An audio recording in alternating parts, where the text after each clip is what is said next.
Olá, hoje nós estamos aqui para mais uma aula de tanatologia. Vamos hoje falar um pouco sobre os processos do morrer.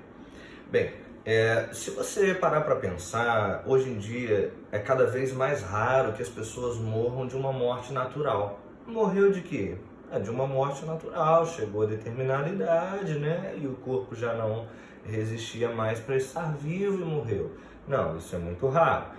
Com os avanços da ciência, de maneira geral, em especial das ciências médicas, a longevidade, né, está aí cada vez se ampliando mais e mais. Porém, o aumento da longevidade faz também com que haja o aumento de pessoas que vivam com doenças graves, né? E doenças que vão se agravando até o momento da morte. Aí a pessoa, na verdade, está morrendo porque tem uma doença crônica, né? Que se agravou a tal ponto dela morrer por isso, né? O que quer dizer que antes as pessoas, no primeiro sinal ali da doença, poderiam morrer, mas hoje elas são socorridas, recebem remédios de tratamento contínuo, né? E aí a vida vai se prolongando, né? Porém, a consequência disso é que a morte natural é rara, né? As pessoas normalmente morrem já das complicações dessas doenças quando já não há mais jeito de prolongar, né? E isso faz com que surjam muitos debates no campo da bioética, da ética da vida, né? Sobre até que ponto é ético, né, manter a vida de alguém do ponto de vista biológico, quando já não há mais vida do ponto de vista emocional, psicológico, social e espiritual, né? Hoje, as ciências mais avançadas vão pensar o ser humano do ponto de vista biopsicossócio-espiritual, ou seja, nós temos uma dimensão biológica, né, corpórea, mas não só, também psicológica, também social, também espiritual, e tudo isso precisa ser pensado, né, quando nós estamos discutindo o fim da vida de alguém, né? Até que ponto a dignidade da pessoa, né, não é atingida quando nós mantemos ali um corpo ligado nos aparelhos para que a família, né, não perca aquela pessoa, né, mas que está ali existindo só do ponto de vista biológico, né, muitas vezes resistindo por estar ligada a aparelhos, mas que na verdade, se o aparelho fosse ali desligado, já não mais haveria vida, né? Porque já não há do ponto de vista psicológico, social e espiritual. Então, são muitos debates, dilemas, né, nesse campo da bioética, e a gente precisa pensar um pouco sobre esses processos de morrer quando estamos discutindo um paciente terminal. Lembrando que o paciente terminal, né, também chamado na literatura de moribundo, é aquele que já não tem mais possibilidades, né, terapêuticas, ou seja, terminado ali o uso do aparelho, desligou, acabou, já não tem mais a pessoa que mesmo ligada no aparelho, ela não vai, né, dentro de todas as previsões médicas, sair daquela situação, né? E aí existem três saídas muito comuns, né, do enfrentamento desse último momento da vida do paciente terminal. Essas saídas são a eutanásia, a distanásia e a ortotanásia. Veja, o que é importante que você saiba é que essas saídas não podem ser discutidas para pacientes que ainda estão em possibilidades terapêuticas, né?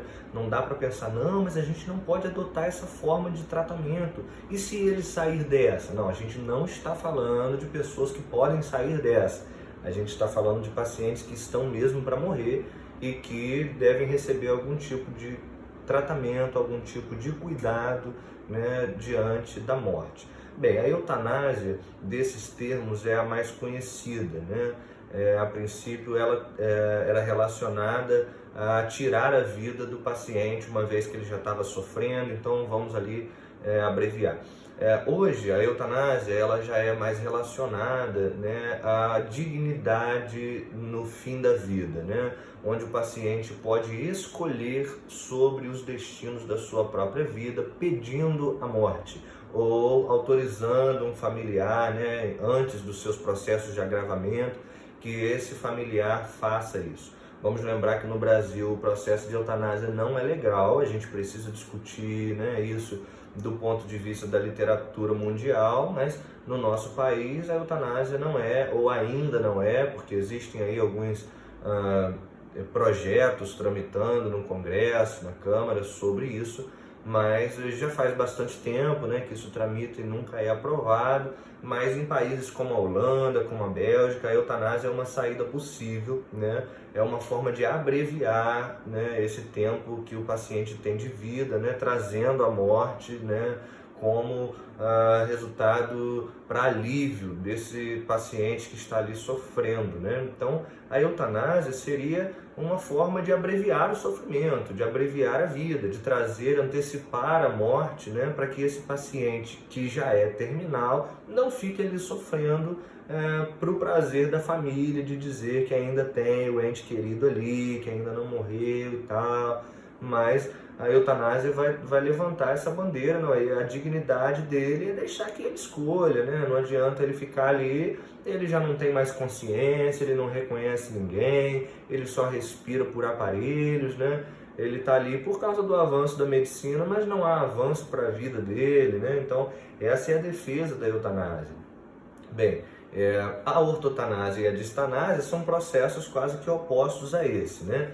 A distanásia é um extremo oposto da eutanásia, né? A distanásia ela está associada com a morte sofrida, né?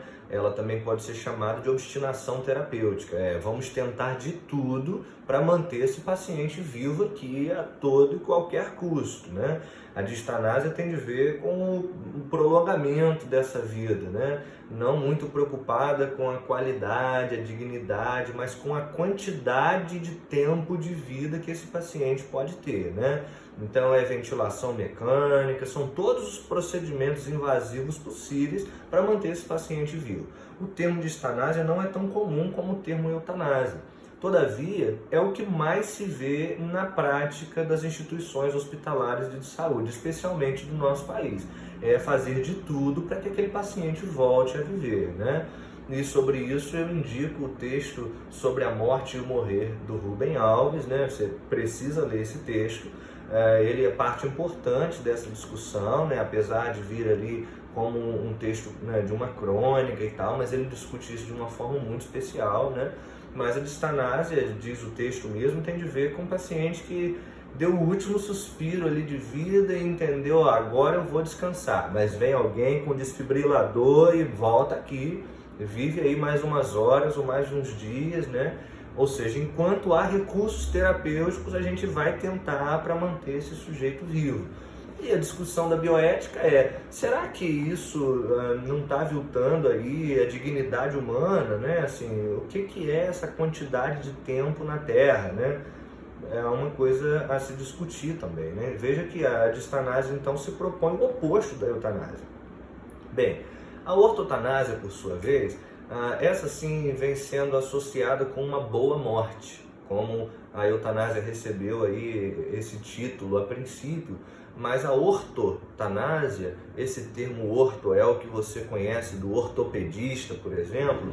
Orto significa correto, correta. Ortonásia, ortotanásia, melhor dizendo, é a morte correta. O que seria a morte correta? Não abreviar, como a eutanásia propõe, e não prorrogar, como a distanásia propõe, e sim respeitar o percurso natural de vida, né, o tempo natural, né, e a morte natural também. É deixar a morte chegar de modo natural, sem antecipá-la e sem prorrogá-la também, né? Então é deixar o tempo normal, natural da morte. Mas o que a gente faz com o sujeito, né, moribundo, né, com o paciente terminal? A proposta da ortotanásia muito tem de ver com os cuidados paliativos, que você já conhece.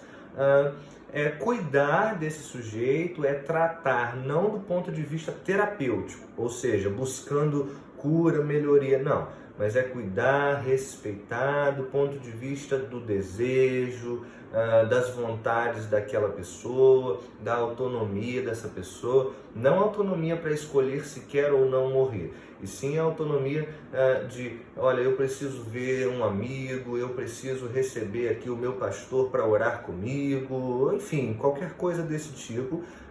A ortotanásia propõe cuidar desse sujeito que está para morrer, aguardando a morte chegar. E cuidar como? Tirando dele todos os remédios? Não, pelo contrário. Trazendo os remédios que podem confortar a dor. Eu já não vou mais propor a cura, né? Eu não vou tratá-lo aqui, por exemplo, um paciente terminal ali de um câncer com metástase, ele já teve ali os últimos dias decretados, eu não vou mais submetê-lo à quimioterapia, um processo tão agressivo, invasivo, em termos, né? Enfim, e sabendo que isso pode enfraquecê-lo ainda mais e até, quem sabe, antecipar essa morte quando a minha ideia é prorrogar, né? Pela distanásia eu manteria quimioterapia, radioterapia, a ortotanásia vai dizer deixa, né? A morte já está chegando para ele, não vamos submetê-lo a isso, mas vamos dar a ele um remédio para dor, né? Para que ele não sinta isso.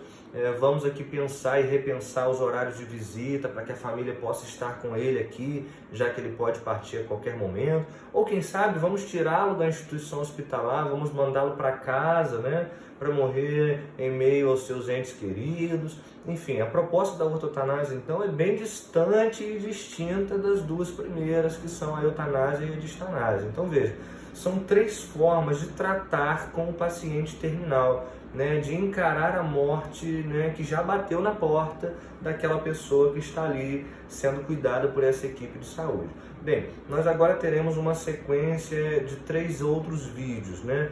Um só para falarmos de eutanásia, um só para falarmos de distanásia e outro só para falarmos de ortotanásia e cuidados paliativos. Mas este vídeo de hoje é uma introdução, né, a isso que nós vamos fazer na sequência, e importante para que você saiba o que é isso que a gente vai discutir em cada um dos vídeos, né? Lembrando que isso são exatamente 3 saídas possíveis para o tratamento do moribundo, do paciente terminal, né?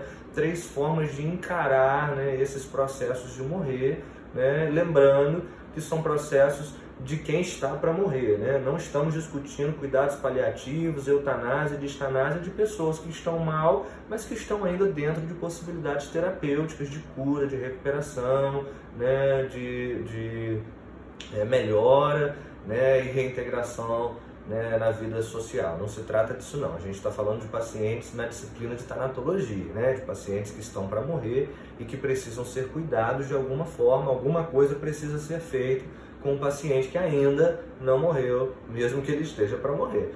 Mas vamos então discutir nos 3 vídeos seguintes cada um desses temas separadamente, tá certo? Até lá!